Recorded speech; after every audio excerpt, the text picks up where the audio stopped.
할렐루야.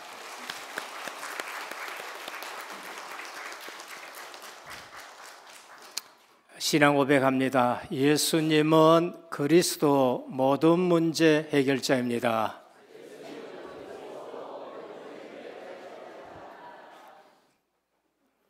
오직 나의 영으로 되느니라.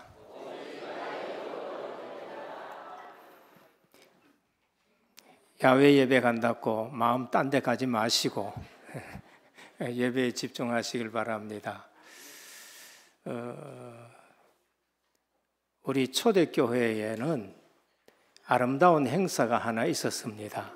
그게 바로 야외 예배입니다.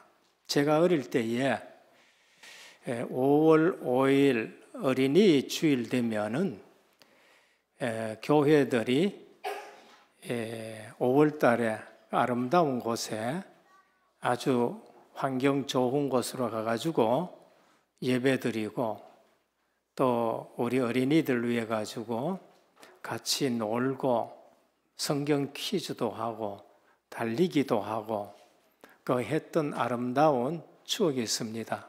연세 오래 드신 분들은 야외 예배라는 것을 기억도 합니다.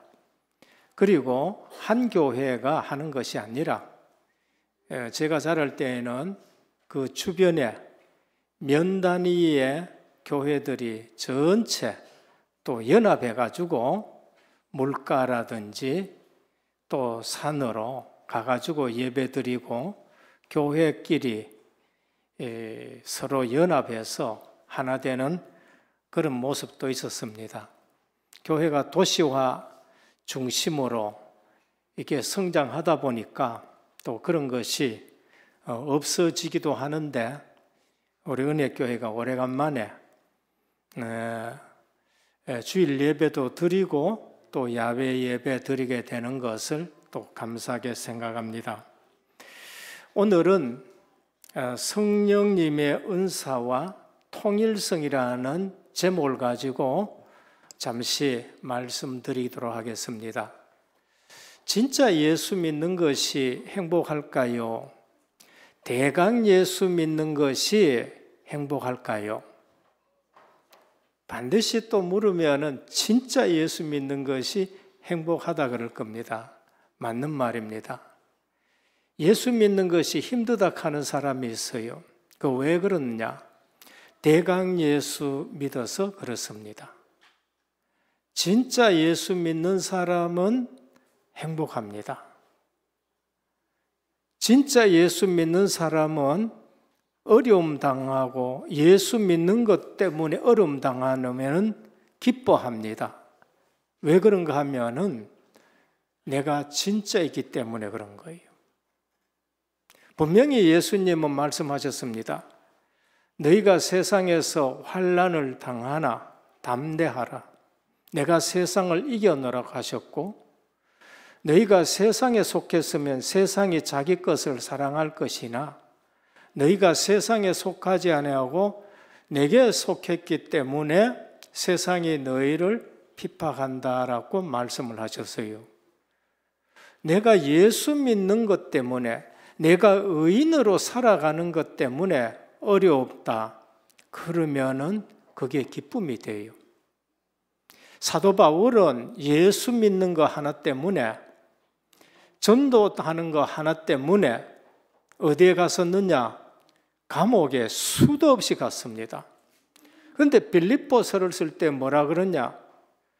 내가 기뻐한다. 내가 다시 말하노니 너희도 기뻐해라. 감옥에 가 있는데 다른 사람이 시기내가지고 질투해가지고 전도 선교하고 그 사도 바울에게는 아픔이잖아요. 저것들이 내가 감옥에 있는데 저 패거리를 위해서 전도하고 선교한다. 근데 사도 바울은 이래 되나 저래 되나 그리스도가 전파된다. 상처 안 받아요. 그러면서 기뻐하라 그랬습니다. 진짜 예수 믿으면은 감옥에 가 있는데도 행복합니다. 포로로 끌려갔는데도 거기서 왕들 상대하는 사람이 다니엘이고 세 친구입니다. 요셉도 감옥에 가 있었는데 뭐라고 했느냐? 바로왕이 여호와의 신에 이처럼 충만한 자를 우리가 어떻게 얻겠느냐? 이래 되는 겁니다.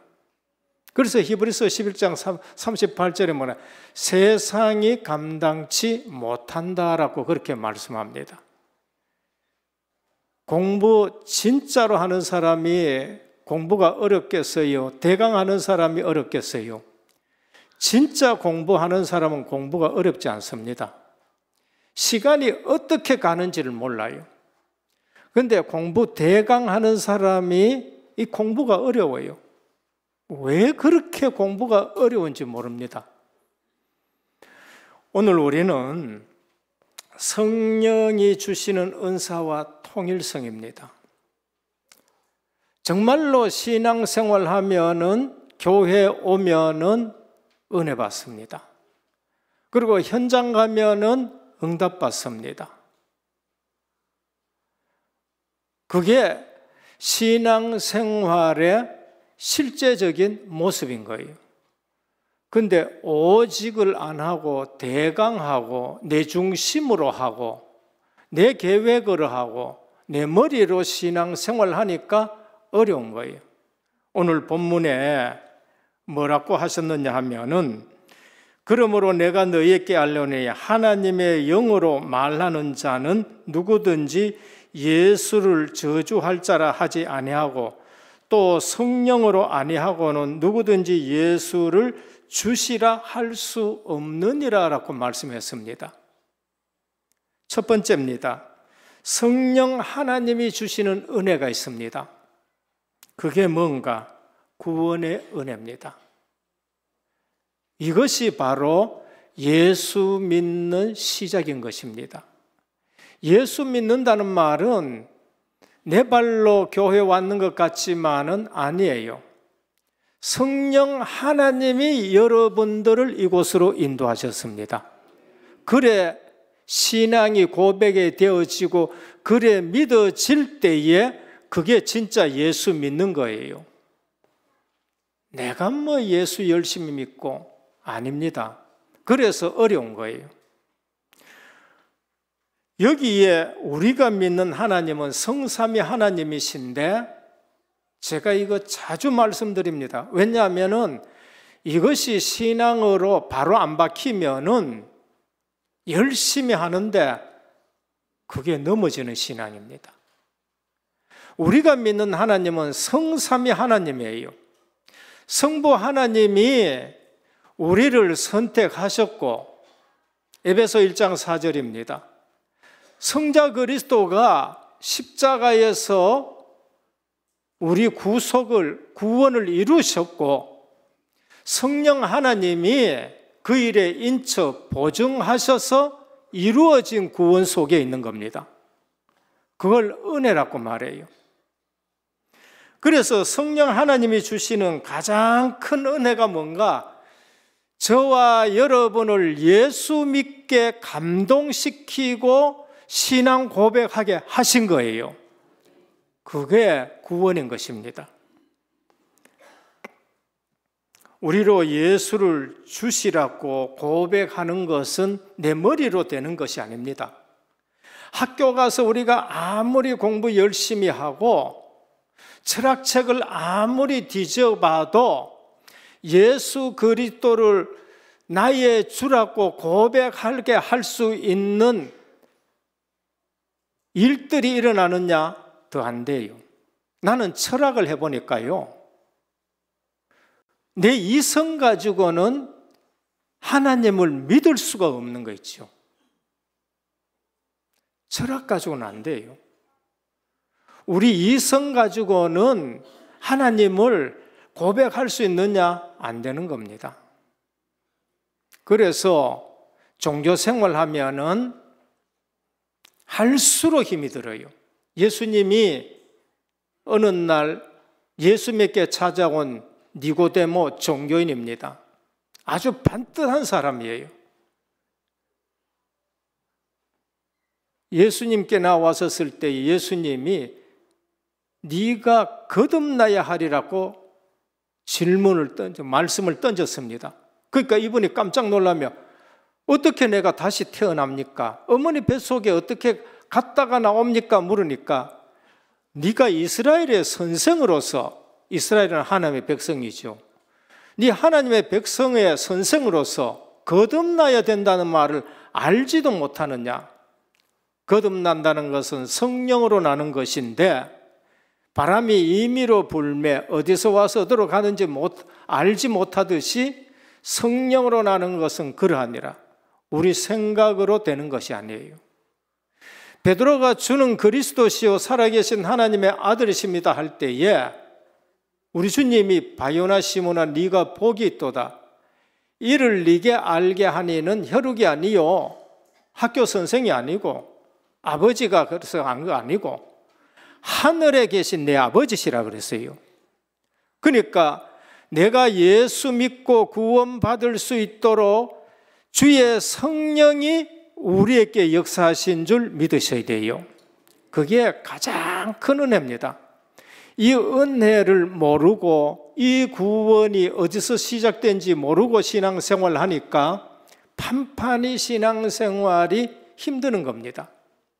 구원이 뭔가? 예수를 주로 시인하는 것이 구원입니다. 오늘 여기 뭐라? 성령이 아니고는 예수를 주시라고 말할 수가 없다는 거예요. 오늘 주는 그리스도시요 살아계신 하나님의 아들이십니다고 고백되어지는 사람은 성령의 사람입니다. 그거 고백이 안 되어지는 사람은 성령의 사람이 아니에요. 교회와 앉아 있어도 하나님 백성이 아니에요.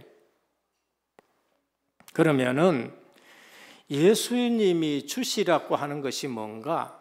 그게 하나님의 나라입니다. 예수님이 주시라고 말하는 것은 주인이 바뀌었다는 것을 말하는 거예요. 예수 믿기 전에는 주인이 누구냐? 마귀가 주인입니다. 인정하든 인정하지 않든 싫어하든 기분 나쁘든지 간에 그거는 사실입니다. 하나님을 떠난 인간은 누가 잡고 있느냐? 악한 사단 마귀가 잡고 있어요. 그건 대통령이라도 마찬가지고 국회의원이라도 마찬가지고 하나님을 떠나 있다. 하나님이 주인이 아닌 것입니다. 예수님이 주시라고 고백되는 것은 주인이 바뀐 것이에요. 그러면은 신앙생활이 주님이 주인 되는데 신앙생활이 어렵습니까? 주인이 주님이 되는데 왜 신앙생활이 어려워요? 내가 주인이 되니까 교회 와서 시끄럽습니다.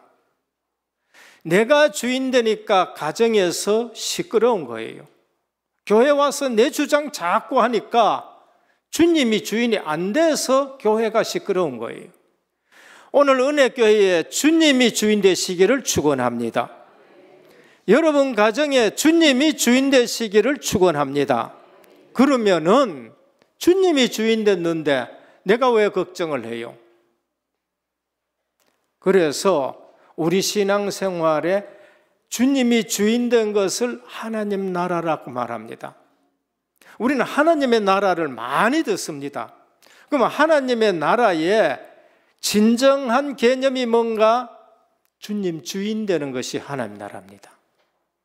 주님이 주인 되지 않는 것이 뭐냐? 창세기 3장 마귀가 우리를 잡고 있는 것이에요.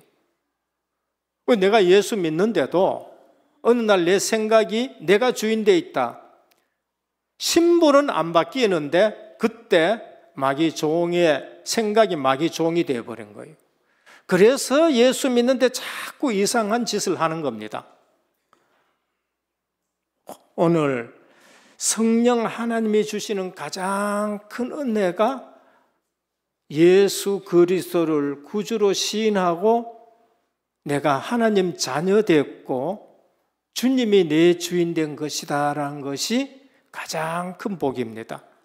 여기서 시작되지 아니하면은 여러분들이 성도님들이 아무리 헌신해도 그 헌신이 여러분들에게 시험을 줘요.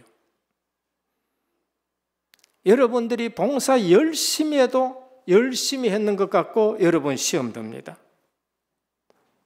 그래서 구원받은 자와 성령 하나님이 영원히 함께 하겠다. 그게 성령 하나님이 주시는 은혜인 것입니다.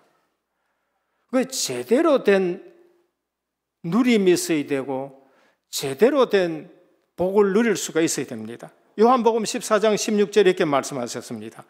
내가 아버지께 구하겠으니 그가 또 다른 보혜사를 너희에게 주사 영원토록 너희와 함께 있게 하시리라 했습니다.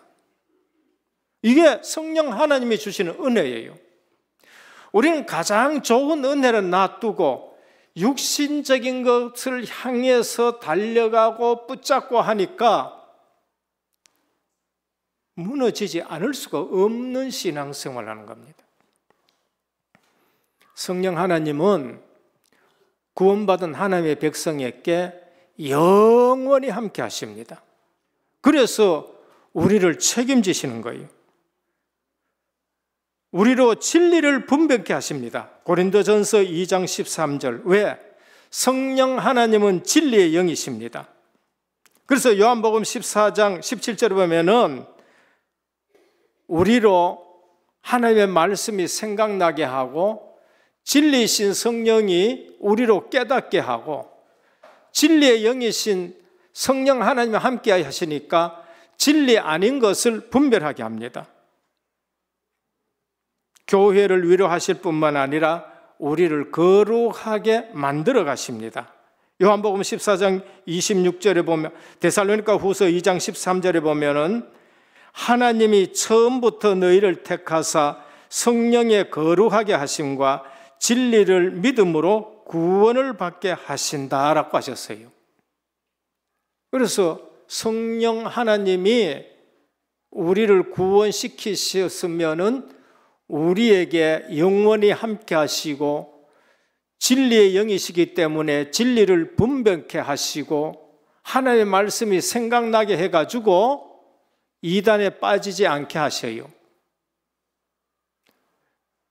왜 이단에 빠지느냐? 성령이 아니라서 그렇습니다.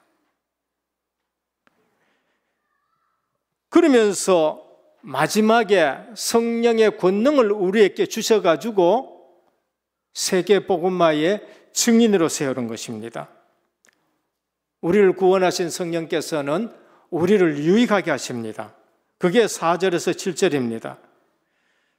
성도는 우리와 동행하시는 성령 하나님께서 대해 가지고 잘 알아야 되는데 그게 뭔가 7가지 축복이에요. 저는 7가지 축복을 나중에 보니까요, 성령 하나님이 우리에게 주시는 복이에요. 성령이 내 속에 계시잖아요. 성령이 나를 인도해 가시잖아요. 내 기도에 성령이 역사하시잖아요. 이게 신분입니다. 그리고 신분이 바뀐 하나님의 자녀에게 권세를 주셨는데 성령의 권능 앞에 원수 대적 마귀가 그냥 무너지는 거예요. 그게 성령의 권능입니다. 그래서 오직 성령이 너희에게 임하시면 너희가 권능을 받고 땅 끝까지 증인되라 하셨는데 사도행전 13장에 박수엘루마가 그냥 결박이 되어지고 사도행전 16장에 귀신 들린 여종이 결박이 되어지고 사도행전 19장에 우상정각의 역사는 흑암이 결박이 되어지고 그 왜 그래요? 성령의 권능 앞에 흑암이 무너지는 성령의 권세, 천사와 천군이 동원되어 가지고 성도들을 보호하는 거예요.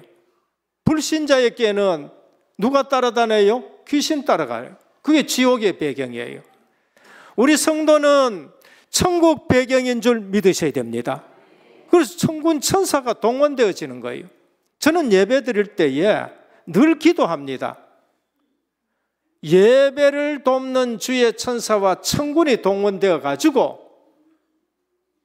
우리 예배를 돕고 시편에 하신 말씀처럼 말씀과 뜻을 이루어가 주옵소서. 그게 우리가 누려야 될 진정한 복이 아니에요? 성령의 보호하심, 하나님 나라가 배경이. 성령이 주시는 증거, 땅끝까지 증인되리라 세계 복음화의 증인이 된 겁니다. 이처럼 성령 하나님은 우리에게 유익을 주시는 분입니다. 그래서 각 사람에게 성령의 나타나심을 주시는 은사가 있는데 이걸로 신앙생활에, 우리 영적 생활에 유익을 주시기 위함입니다. 오늘 구원받은 우리에게 하나님은 은사를 주셨다고 말씀하십니다. 그러니까 은사의 기원이 어디 있느냐? 내게 있는 게 아니에요. 성령 하나님으로부터 은사가 우리에게 주어지는 것입니다. 어떻게? 각자에게 필요한 대로. 목사에게는 목사직을 감당하는 데 필요한 은사를 주셨고, 찬양하시는 분들은 찬양으로 하나님께 영광 돌리도록 지휘하는 은사도 주셨고 반주하는 은사도 주셨고, 우리 장로님들에게는 교회를 잘 다스릴 수 있는 은사를 주셨고, 또 어떤 분은 기도하는데 병 낫는 은사도 주셨고, 어떤 분은 아무도 모르게 교회를 잘 섬기는 은사를 주셨고,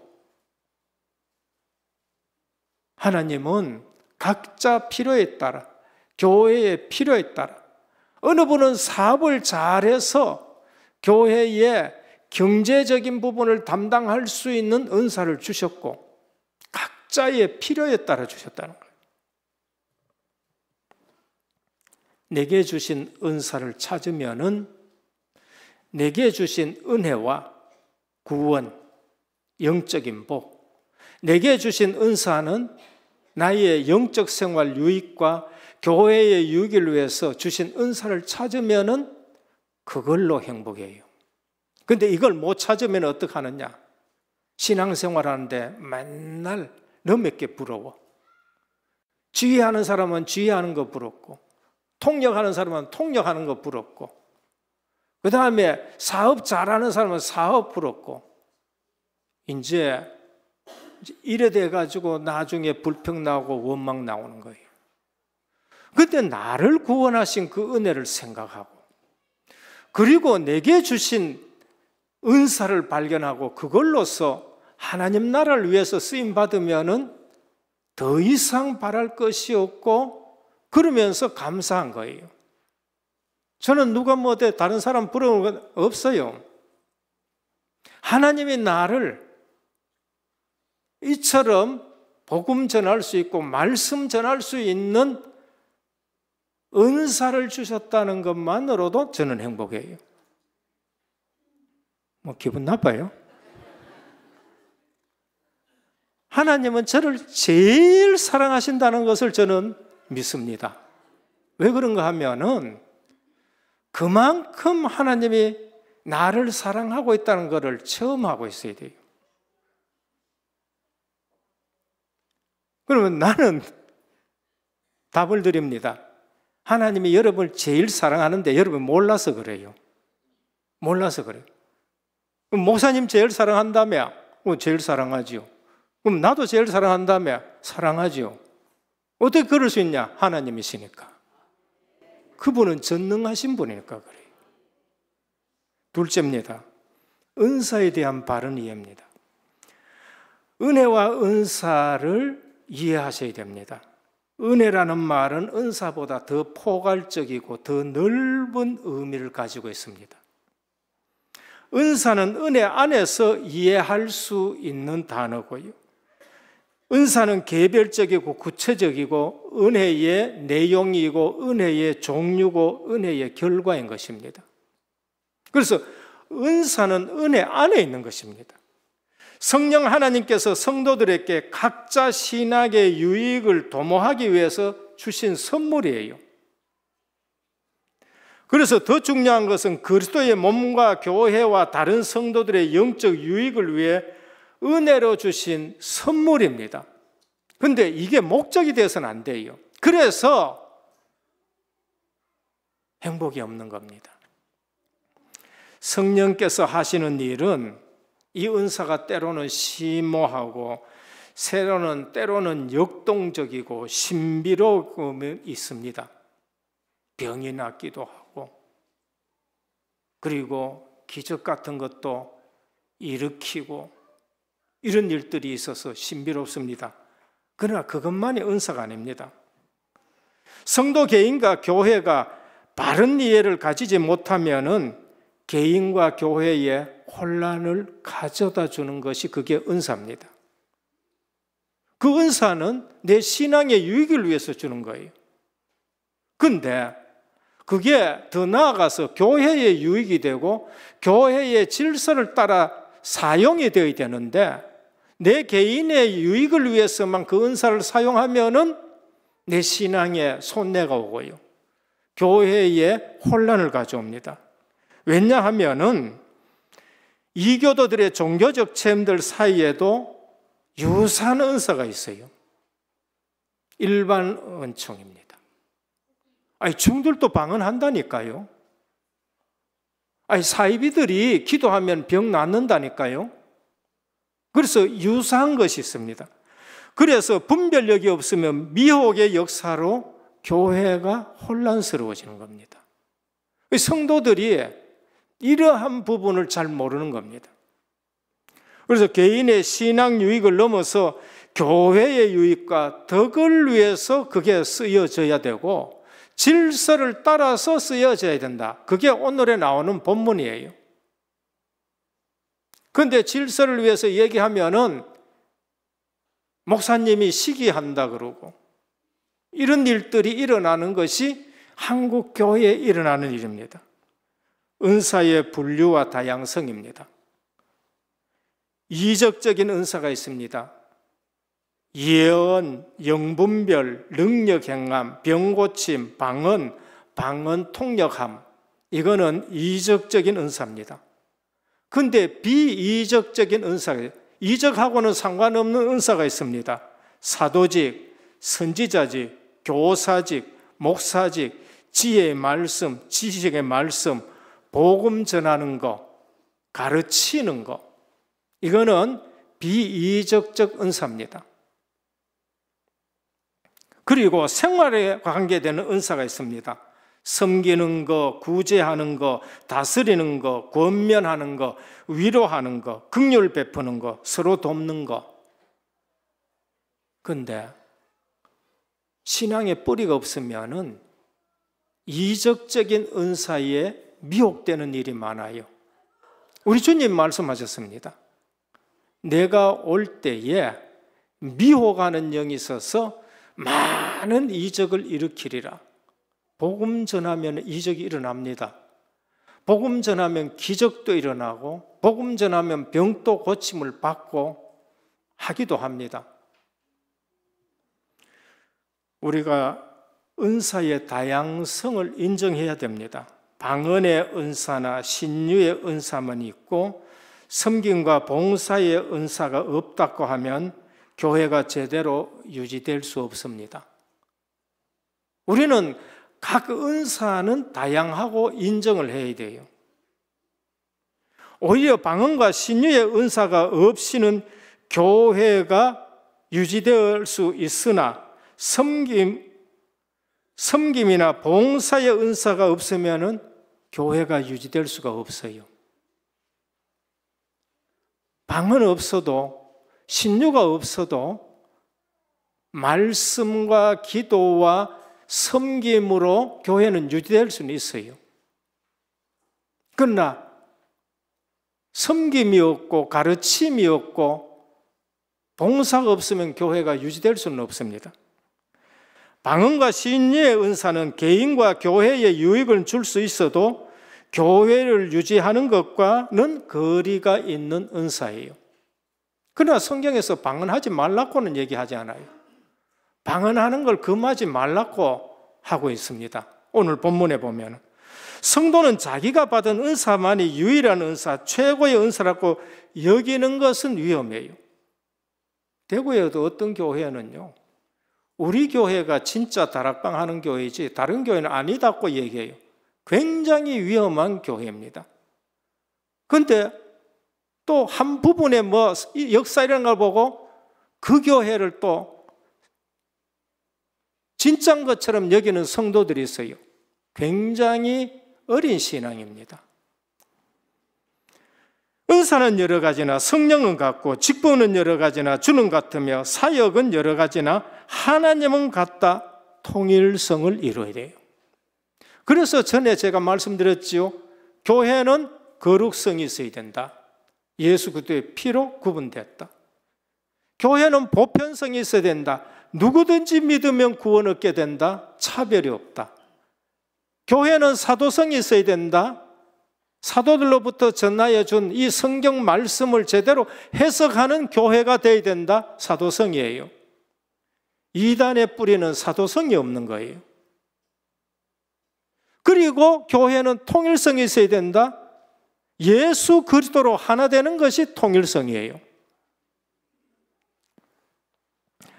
은사의 바른 활용입니다. 성경은 은사를 사모할 것을 권면함과 동시에 은사 활용을 자제할 것도 명령하고 계세요. 권면이 아니고 명령입니다. 만일 누가 방언으로 말하거는 두 사람이나 많아서 세 사람이 차례를 따라하고 한 사람이 통역할 것이요. 만일 통역하는 자가 없으면 교회에서는 잠잠하고 자기와 하나님께 말할 것이요 라고 했습니다.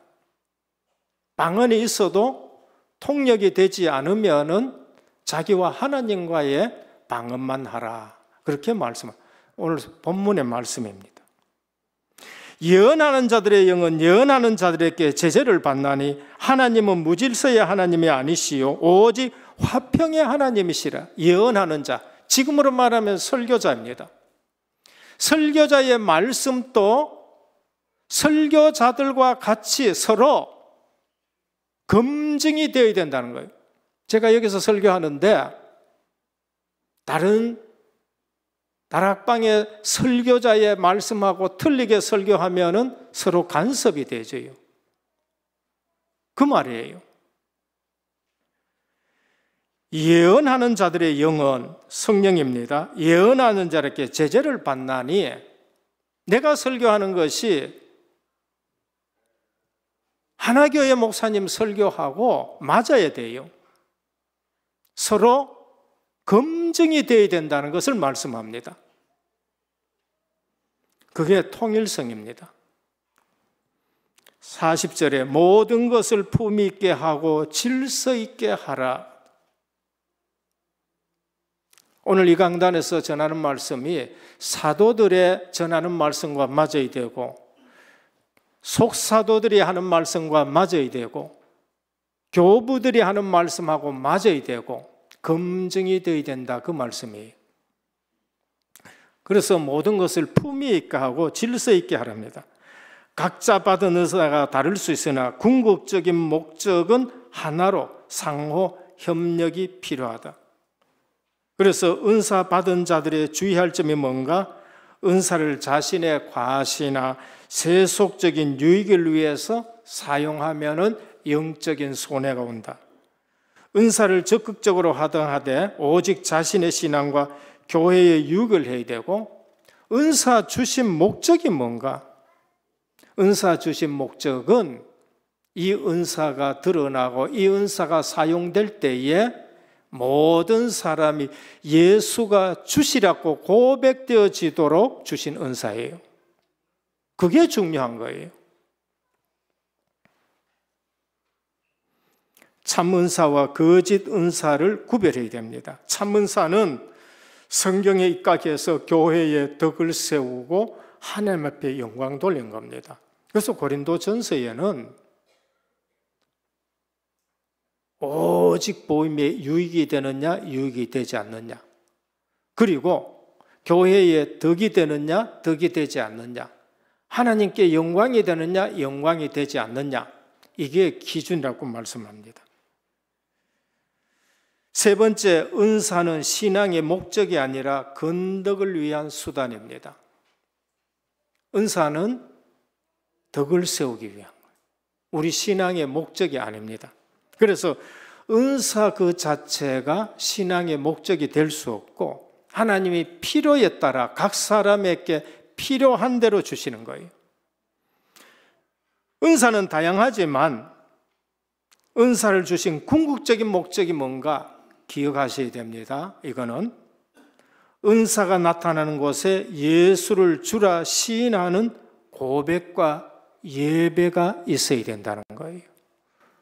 내가 교회를 섬기는데 다른 사람들 보니까 저분이 신앙생활 하는데 하나님이 주시는 은사 보니까 하나님이 역사하시네, 나도 예수 믿고 예수님을 주인으로 모셔야 되겠다, 예수를 주라 시인하는 고백이 나오고 예배가 되도록 해야 돼요. 그게 은사 주신 가장 큰 목적입니다. 은사가 나타나면은 예수가 주라고 고백되어지는 것이 가장 중요하고, 그리고 우리 신앙의 증진과 교회의 덕을 세우고 전도 선교를 위하는 것입니다. 신앙생활의 유익을 위해 성령께서 성도 각자에게 주신 은사가 있어요. 그러면은 금토일 시대입니다. 우리는 어떻게 해야 돼요? 우리 렘넌트들에게 뭘 찾아줘야 되느냐? 이 아이께 주신 하나님의 은사가 뭔가? 우리 다락방으로 말할 것 같으면은 달란트가 뭔가, 기능이 뭔가, 그걸 찾아야 돼요. 그걸 우리는 기능 서밋이라고 말합니다. 기능 서밋. 토요일 날 또 금요일 날, 금요일은 축제가 되고 치유가 되고, 토요일은 우리 렘넌트들에게 기능 서밋을 발견해 주고 문화 서밋을 누릴 수 있도록 해주는 것입니다. 에베소 4장 12절에 보면 이는 성도를 온전케 하며 봉사 일을 하게 하며 그리스도의 몸을 세우려 하심이라. 이게 은사 주신 목적입니다. 그 내가 받은 은사 가지고 그리스도의 몸인 교회를 세우시기를 바랍니다. 목회자는 말씀과 기도에 전무하면서 그리스도의 몸을 세우고, 헌신하는 분은 헌신하면서 그리스도의 몸을 세우는 것입니다. 눈에 보이지 않는 은사를 더 귀중하게 여기셔야 됩니다. 외형적으로 눈에 보이는 신유의 은사가 나타나는 곳에는 한국교회 발 디딜 틈이 없어요. 한때 저도 가봤습니다. 발 디딜 틈이 없어요. 그만큼 많은 사람들이 창세기 3장 속에 고통당하고 있다는 사실입니다. 눈에 보이지 않은 은사도 이처럼 소중하게 여기고 더 소중하게 여겨야 됩니다. 그게 뭔가? 믿음, 소망, 사랑입니다. 눈에 보이지 않습니다. 저분의 믿음은 주님과의 관계지 우리 눈에 잘 안 보여요. 소망 눈에 잘 안 보입니다. 사랑 안 보입니다. 대로 될 수도 없고 자로 잴 수도 없고 무게로 달 수도 없습니다. 그래서 사도 바울은 외형적인 은사가 제 아무리 화려하고 풍성하더라도 눈에 안 보이는 사랑이 없으면 아무 유익이 없다 해서 오늘 12장 마지막 절에 뭐라고 하느냐? 너희는 더 큰 은사를 사모해라 하고 제시해 주는 것이 사도행전 13장입니다. 사랑은 오래 참고 사랑은 온유하며, 뭐라고 합니까?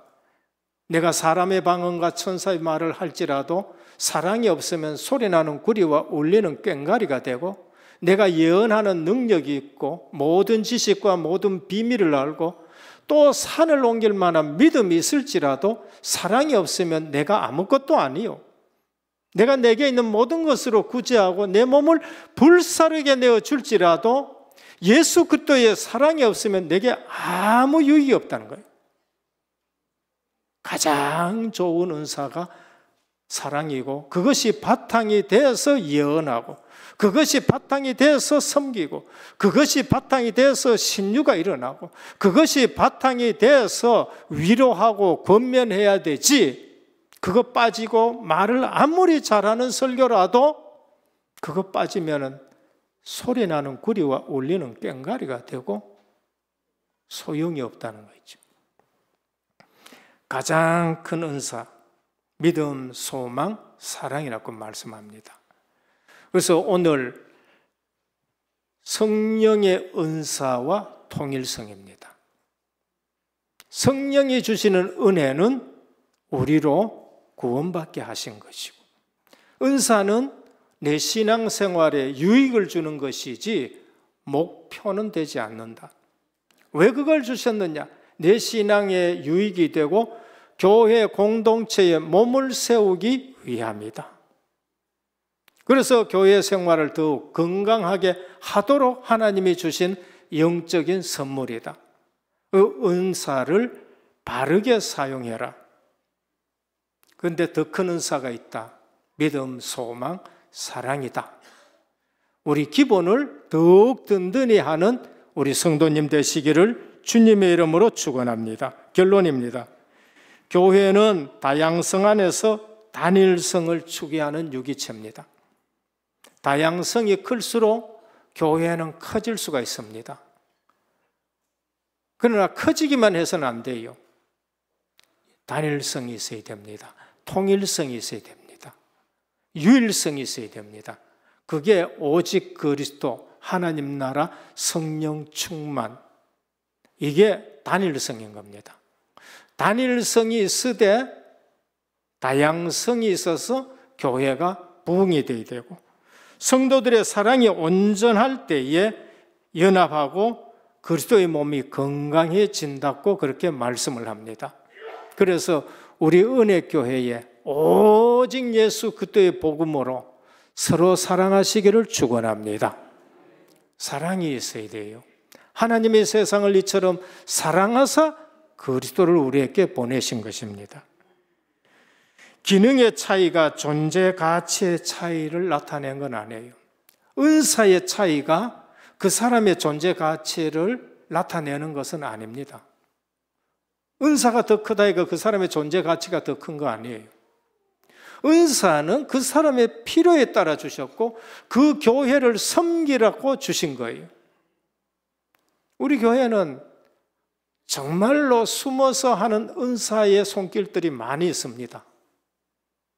여러분들이요, 보이지 않게끔 숨어서 섬기는 은사, 그게 교회를 유지하는 것입니다. 아름다운 것이죠. 대단히 죄송합니다만 우리 관리 집사님 같은 경우에는 은사가 많아요. 은사가 많아요. 그러면서 교회는 또 기능의 차이로 질서도 있어야 되는데 강단의 말씀 따라서 질서 있게끔 또 해야 되는 겁니다. 주어진 은사로 인해 역할은 다르지만 존재 가치의 차이는 없다. 영혼의 무게는 똑같다. 그 말입니다.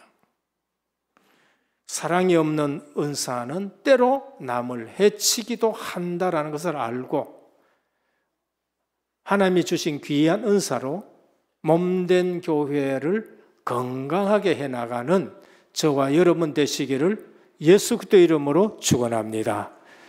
금토일 시대에 내가 받은 은사로 후대들을 또 잘 섬기고 양육하는 그러한 건강한 교회가 되기를 우리 주 예수 그리스도 이름으로 축복합니다.